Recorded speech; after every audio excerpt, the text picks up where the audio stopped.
Whispers from the walls, sinister voices in my room. Have you ever felt the eerie presence of something lurking in the darkness? Have you ever heard voices that sent shivers down your spine, making it impossible to fall asleep peacefully? Well, dear readers, let me recount to you the spine-chilling tale of the sinister voices that haunted my room. It all started innocently enough. I had just moved into a new apartment, excited to start a new chapter in my life. The building itself had an old charm to it, with creaking floorboards and walls that seemed to hold secrets from decades past. Little did I know that those walls held something far more sinister than I could have ever imagined. As the first night fell upon me, I tucked myself into bed, expecting a good night's sleep. But as I closed my eyes, strange whispers filled the room. It was as if the very walls were conspiring against me, their secrets creeping into my ears. At first, I dismissed it as my imagination playing tricks on me, but the voices persisted, growing louder and more distinct with each passing night. The voices seemed to be coming from every direction, surrounding me in an invisible web of terror. They spoke in hushed tones, their words barely audible, yet their intentions unmistakably malicious. I would lie in bed, paralyzed with fear, trying to decipher their cryptic messages. But they remained elusive, their meaning slipping through my grasp like smoke. Night after night, the voices plagued my sleep, their presence becoming more tangible with each passing moment. It was as if they were trying to communicate with me, desperate to share their dark secrets. And so, I decided to embark on a quest to uncover the truth behind these sinister whispers. In my research, I stumbled upon an old legend surrounding the building. It spoke of a witch who had once resided within its walls, casting an eternal curse upon anyone who dared to inhabit the space. According to the legend, her spirit remained trapped within the confines of the apartment, forever tormenting those unlucky enough to call it home. Armed with this newfound knowledge, I delved deeper into the building's history, hoping to find a way to break the curse. I discovered that the previous tenants had experienced the same chilling phenomenon, some even fleeing in the dead of night, unable to bear the torment any longer.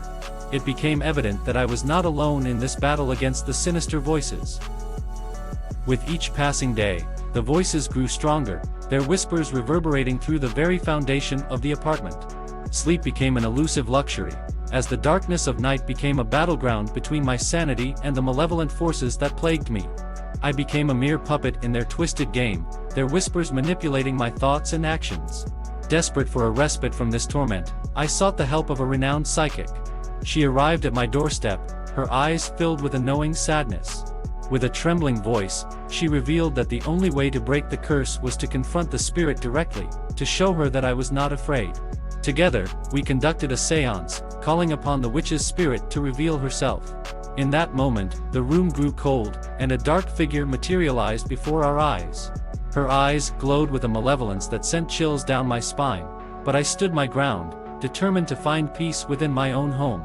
With a voice filled with anguish, the witch recounted her tragic tale.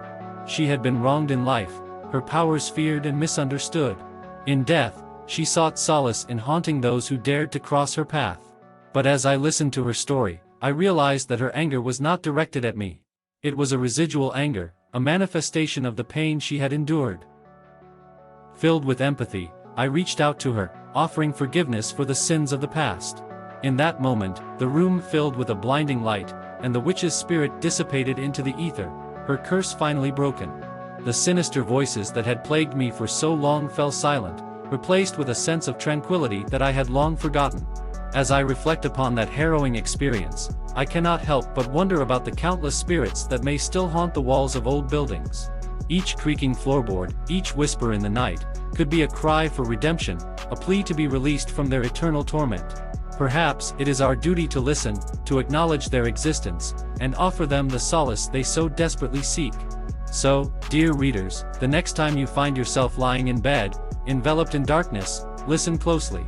For within the whispers from the walls, you may uncover a story untold, a tale of anguish and redemption that will forever haunt your dreams.